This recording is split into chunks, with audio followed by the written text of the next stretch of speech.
60 Minutes Overtime. And this is the medal. Right. Yeah, this is the Carnegie Medal.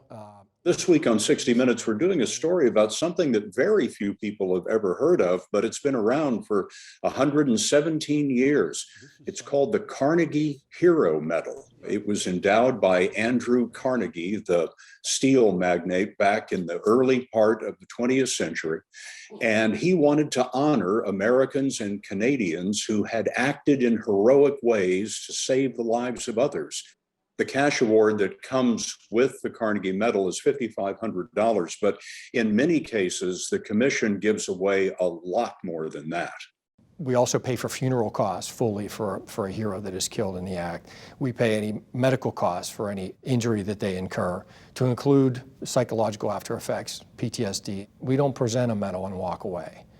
We stay there. We stay there for the hero's lifetime and sometimes, far beyond. I mean, the current president of the Carnegie Hero Commission is Eric Zarin, who is a former Secret Service agent.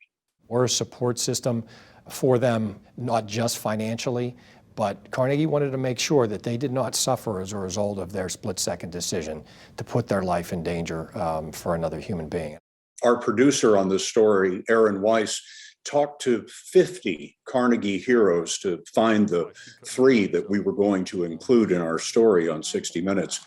Nearly all of them told us that they reacted without thinking, that they didn't spend any time thinking about the danger to themselves. They just reacted, kind of a reflex of character, if you will. We often celebrate these heroes, of course, but for them, heroism can have serious consequences. One of the heroes we talked to, Terry Ann Thomas, worked as a civilian clerk in the property room of the Topeka, Kansas Police Department. And one day, a man, apparently agitated, came in and demanded his bicycle back. The man attacked a police officer. He beat that officer bloody, knocked her unconscious, and when Terry Ann saw what was happening, she left the security of the room that she was in and jumped into the fight and pulled the man away. I had a lot of bruising. I had a concussion, a severe concussion, PTSD. I had a hard time. I still have a hard time. Tell me about that. It's to the point that I had to leave the job. I saw a therapist. What have been the symptoms of post-traumatic stress for you? Nightmares, fear, a lot more than I had before. I trusted people. I trusted situations. I felt safe. I can honestly say I don't feel safe everywhere anymore.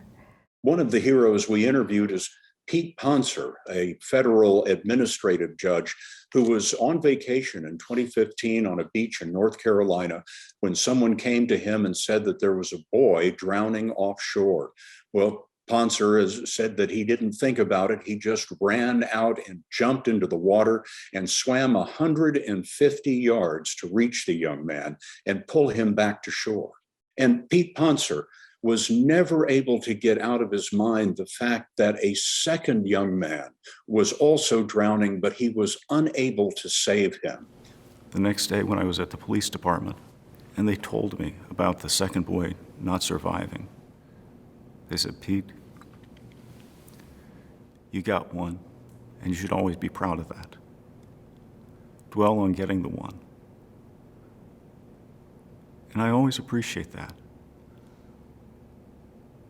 But still a part of me feels a bit incomplete for not getting the second boy. One of the striking things that Pete Ponser told us was that back when he was in his 20s, he was in the military. And when he came back, he found that he was suffering with symptoms of PTSD, post-traumatic stress disorder. After his rescue of the boy offshore, he began having those feelings again. What would you like people to understand about the kind of post-traumatic stress that you've experienced? I learned that it's okay to say, look, I really should talk to someone. There is a way to get better and work your way through this. And that's how you do it, by talking to someone. And it can be a family member, a partner, a counselor, a church elder. But just sitting in a dark room isn't going to make you better. And in my 50s, I knew enough then to heal the injuries that are in here and the injuries that are up here. And it's okay to take the time to heal those injuries. Despite some of the difficulties that many of these heroes feel after their heroic act, they all told us that they would do it again without thinking about it, because they found that it was one of the greatest ways that they could show their love for their fellow human beings. What have you learned about yourself? I've learned that I have courage where I didn't think I did. I would do it again in a heartbeat.